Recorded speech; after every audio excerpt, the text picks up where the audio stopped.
my shirt has a hole in it. What the what happened?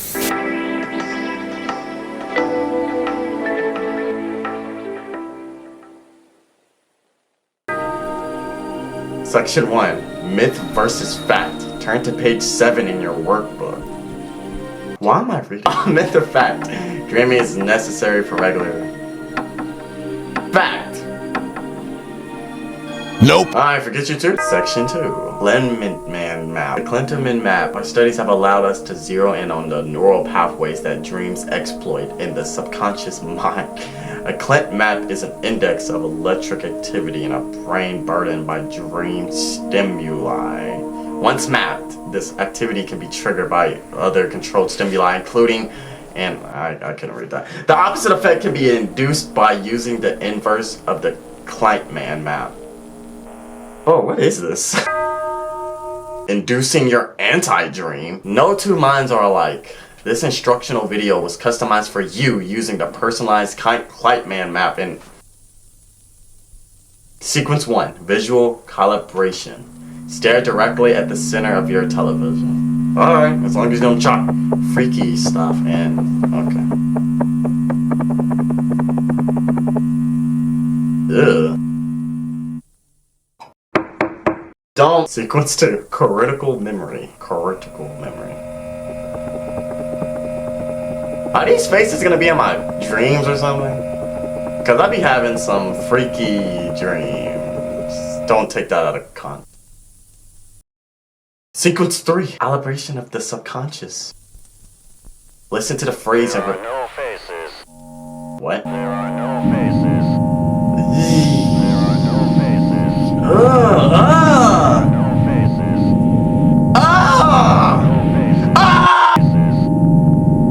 There are no faces. There are no faces.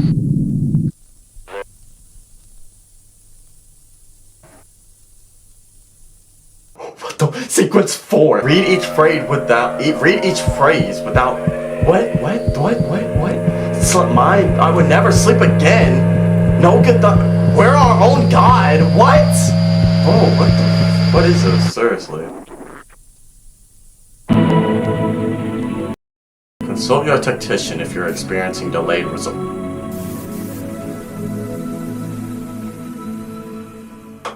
It just told me not to see a doctor. What the fuck? There we go. All finished. Do I look like a real boy, Papa? You will one day, my little wooden boy. One day. I cannot wait any longer, Papa. Cap. I must become flesh and bone.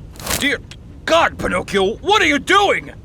I must consume your soul to become a real boy. Dear God, where's that fairy? Fairy, take away this puppet boy's life. He's evil.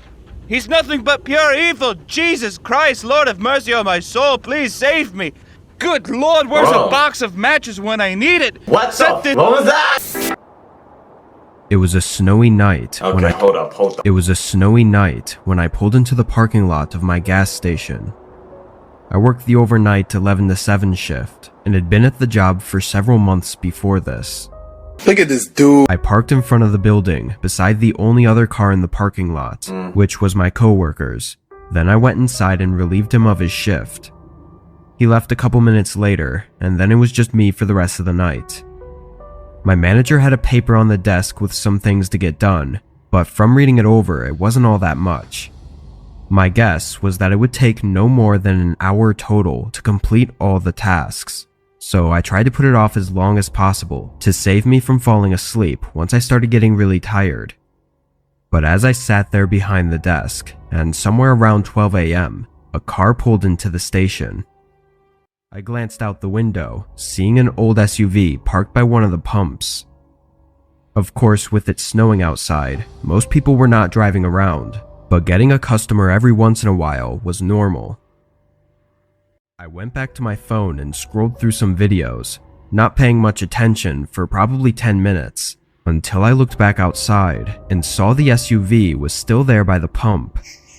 The headlights were off and the doors were closed, looking like they should be pumping gas, but it'd been so long, not paying much attention for probably 10 minutes, until I looked back outside and saw the SUV was still there by the It's pump. still there. I paid more attention for the next few minutes, waiting to see any movement through the dark windows or for someone to get back inside their car, but there was nothing. It was like the car was just abandoned right next to the pump. After some thought, I put on my jacket and went outside. No, why would you? No, what the? Immediately, I knew I was right. It was way too cold for anyone to be in there with the car off, or for anyone to even be outside for more than a few minutes.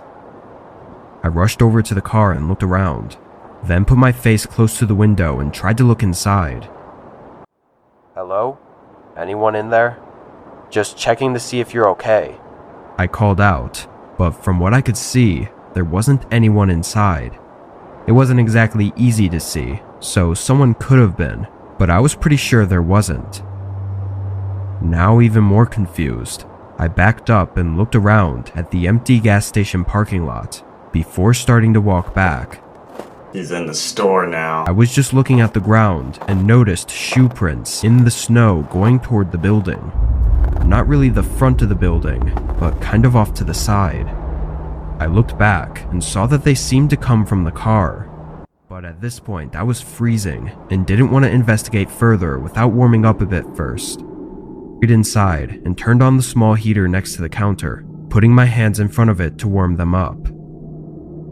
I was only inside for 30 seconds to a minute though, before a thump resonated through the building from behind me. I spun around, not seeing anything, then walked around the counter and toward the back. On Might be the floor, manager or there were something. puddles of dirty water, Nope. like snow that had melted off someone's boots. Feeling a chill run through me, I stepped closer to the back room and turned the corner toward where the supply room was. Standing in the dark behind one of the shelves, I could see the outline of a figure. They were tall with broad shoulders, What the? and they were looking right at me. My heart stopped for a moment, but after the initial shock, my reaction was to just walk back to the counter. I don't know why, maybe I was just too shocked to react appropriately. After staring at the doorway to the supply room for I don't even know how long, I quietly picked up the store phone and called the police, whispering for help. Then I endured the most unnerving 10 minutes of my life as I waited. During this time, I didn't hear or see anything from the supply room, which honestly added to my fear. For some reason, the man never came out to confront me. What? When two cops finally pulled in and came inside, I quietly told them where the man was. They searched the room while I stayed by the front, but I was shocked when they came out with nobody else. Oh my god. But outside were fresh tracks in the snow going straight away from the gas station, straight into the completely dark, empty field that led on for miles. What? Obviously, nobody could search that at night, but even when they did in the following days, they didn't find anything. I mean, the field was huge. He could have gone anywhere, but it was so cold and windy that night that I was almost sure that they'd find a body. The SUV was taken in for hopefully more information. I don't know how or why, but for some reason they couldn't find any history of ownership. So that left us with just what we know from that night. And we are still left with just that. Who the man was and what he was doing remains unsolved. And where he is now is just as much of a question.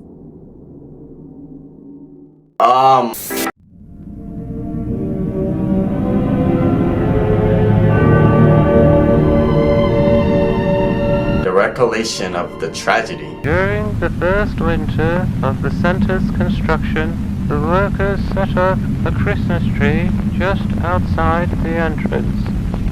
It was an uncanny sight to see a green fir stand in the middle of what appeared to be a no man's land. But this tree, humbly ordained with strings of cranberries, buttons, and tin cans, greatly affected me.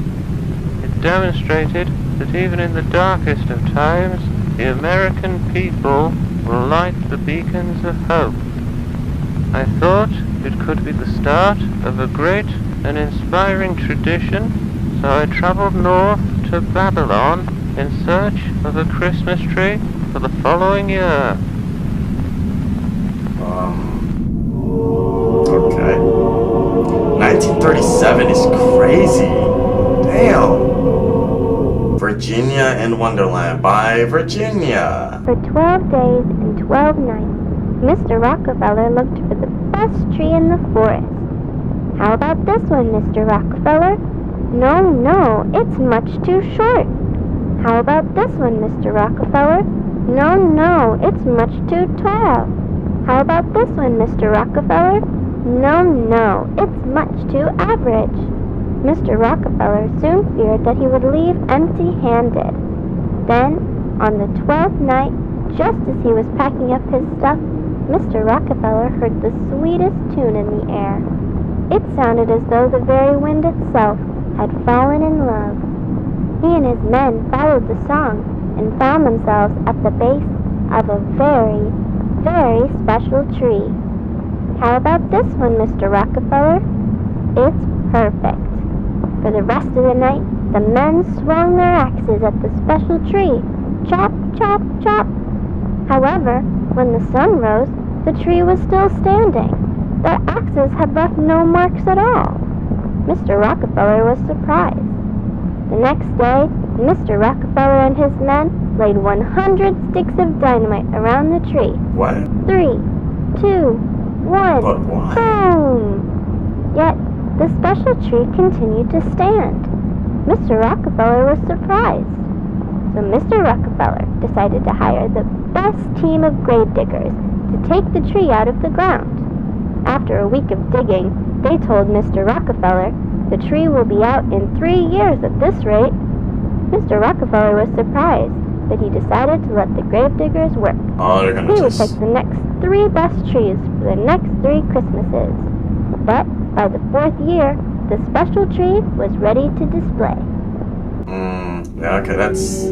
Okay, this is pretty normal. That was kind of wholesome, I guess. We're just gonna go back and forth?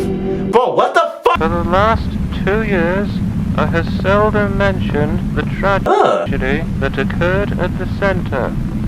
Many have taken offense at my silence, claiming it to be the result of a desensitization to workplace accidents.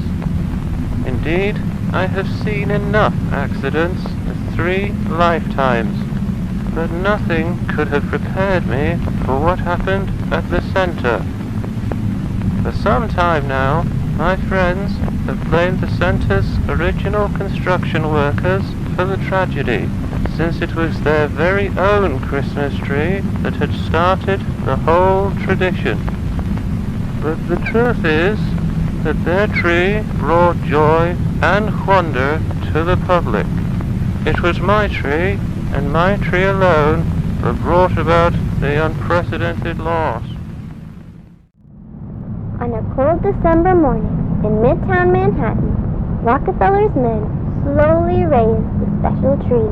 Heave ho! Heave ho! Heave ho!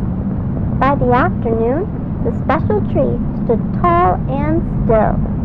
It was unlike any other tree, having no color, branches, or leaves. The mayor of New York, Mr. Gardia, thought that the tree was too bare and asked for branches to be added so that ornaments could be hung. Mr. Rockefeller didn't agree. He thought the tree was perfect, just the way it was. But since Mayor Gardia had been one of his best friends, Mr. Rockefeller told his men to glue some branches on. I, Virginia, watched as the men placed branches on the special tree. I had saved my money for over 9 months to purchase a little star ornament because I wanted to be the very first person to decorate the Rockefeller Christmas tree. It laid in my pocket while I watched because I planned to hang my ornament as soon as the tree was standing. After the final branch had been added and all the men left, I quickly ran up to the tree. But to my astonishment, The lowest branch of the tree was over twice my height. I jumped as high as I could, but still, the lowest branch was out of my reach. I was very disappointed. I wanted to be the very first person to decorate the tree, but now I had no chance. Unless I called my friends. At once, I began counting my friends on my fingers. There was Helen, Charles, Elizabeth, Alice, Joseph, Elsie, Orville, Edith, Olive, and Philip. 10 friends that I could ask for help. Then I realized that 10 friends standing on each other's shoulders could put me at the very top of the Christmas tree. My star could be the first and the tallest. Without a second to spare, I ran from door to door asking for help. Knock, knock, knock. Helen, are you there? Knock, knock, knock. What is Charles, this? are you there? I'm getting nervous. Knock, knock, knock. Elizabeth, are you there? Eventually, I gathered all 10 of my friends at the bottom of the Rockefeller Christmas tree. I told them my plan, to have them all stand on each other and form a ladder for me to climb to the top. Is this gonna... My friends understood my excitement, and they quickly started to climb onto each other's shoulders. Okay. Ow! Helen had stepped on Charles' fingers.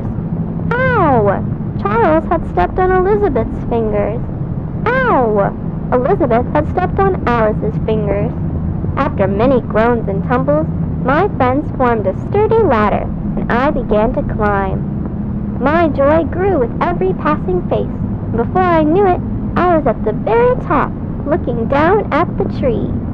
My ladder of friends swayed back and forth, and occasionally felt like it was about to collapse. But I tuned out the movement and focused on the tree. Closer, friends, closer. Then I secured the metal star at the top of the tree. It was perfect. Hooray! Victory! I'm the first!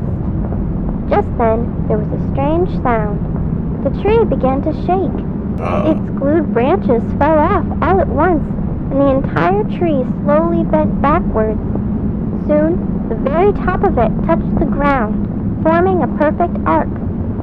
It was like a very strange red. Why did the tree bend? Bolts of lightning then shot out from inside the arc of the tree, producing thunderous booms. The lightning scared my friends and me. We all tumbled to the ground and ran in all directions, but the lightning caught up to us. I was blinded by a great white light. I remember when my eyes adjusted, I was in a field of special trees, and I saw... What? In a flash, I returned to the street where my friends and I had been struck by the lightning. Don't. We were all on the ground, being attended to by other people. I had scratched my legs badly, and I could see that my friends were also hurt. I looked up at the Rockefeller buildings, and I thought that they looked a little different. The whole street looked a little different. Did the tree? And the special tree was nowhere in sight. Wait, did they just... No, we're going back. What the... Of special trees, and I saw... The trees are not trees? What the... The trees are not trees. It's What? natural for the reader at this point to wonder why the incident has been referred to as a tragedy. Yeah. There had been no loss of life, and, aside from a few temporary scorch marks on the center, no damage to the surrounding property. I, too, assumed it was a mostly inconsequential event, likely an electrical accident whose effects were exaggerated by the children at the scene. I was grateful that every life involved had been spared. A death at the center would have weighed heavily on my mind for some time. But when I encountered the results of the children's medical examinations, I wished that a death had occurred in place of the unfathomable. You wish death would have... What the... What? What happened to Virginia, though? She got kidnapped! My mom and pa visited me at the hospital. Oh, she didn't get But they kidnapped. looked completely different. Wait. Ma looked worried. After she wiped her tears, she asked, "Did you hang your bear at the Rockefeller tree?"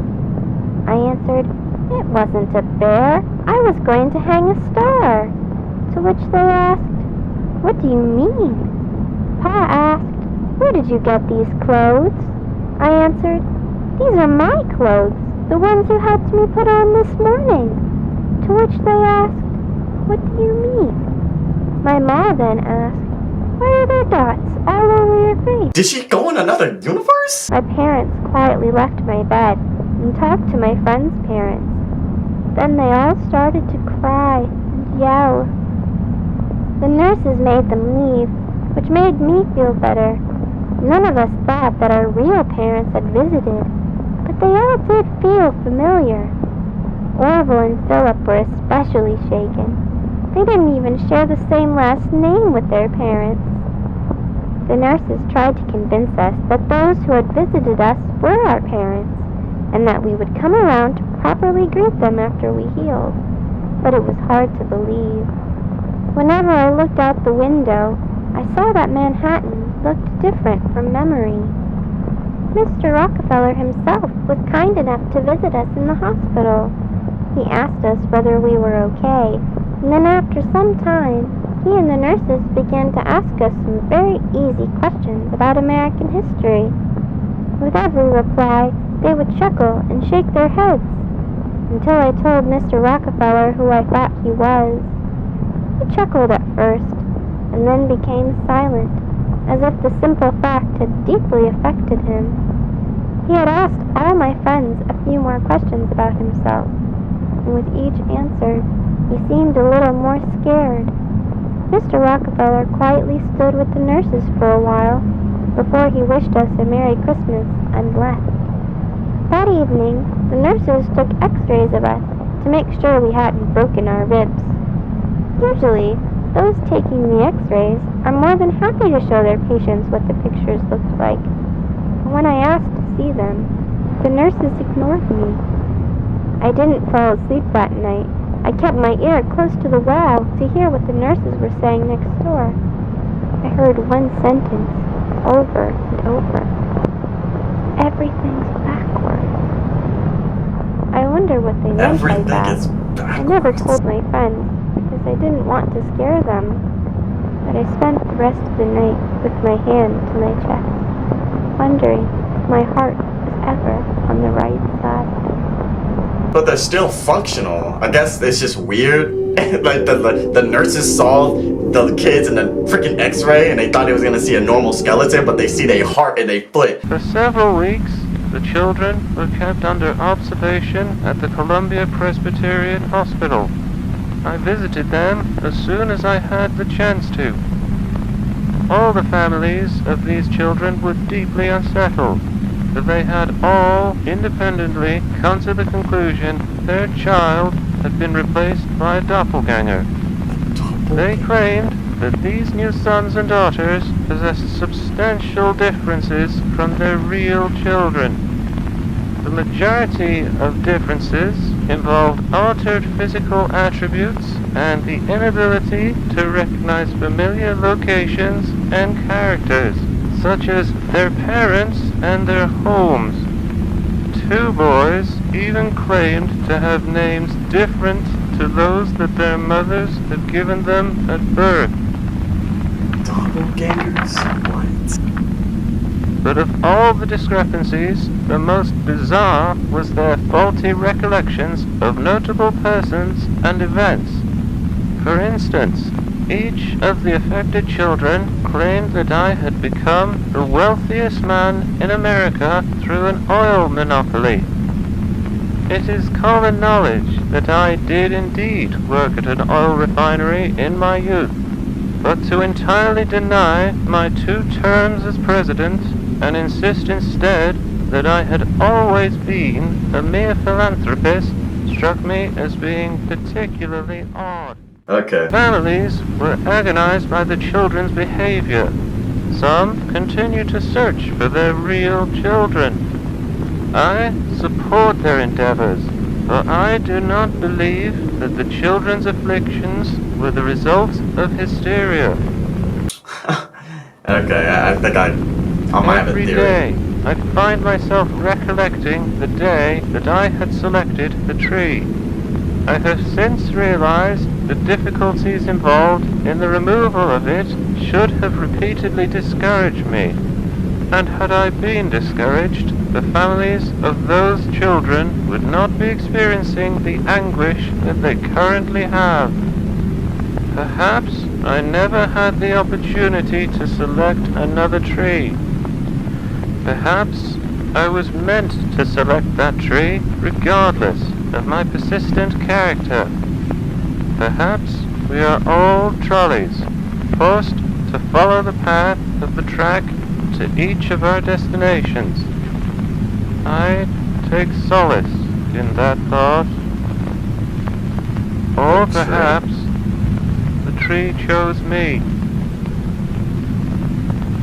Okay. What the? What? Bro.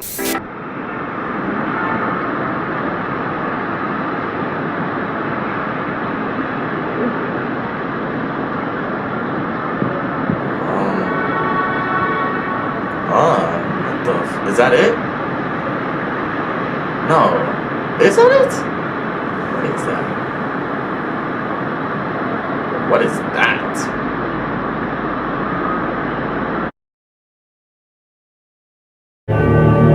What the? Was that Venom? What the freak was that? Bro, I'm reading the comments. I think the hardest thing for me to believe in this story is how 10 kids made a self-supporting ladder with their butt. Special tree produces some kind of music or sound. Indestructible teleports people. Yeah, it's I know it! Oh, this is nice. Oh! Wait, she's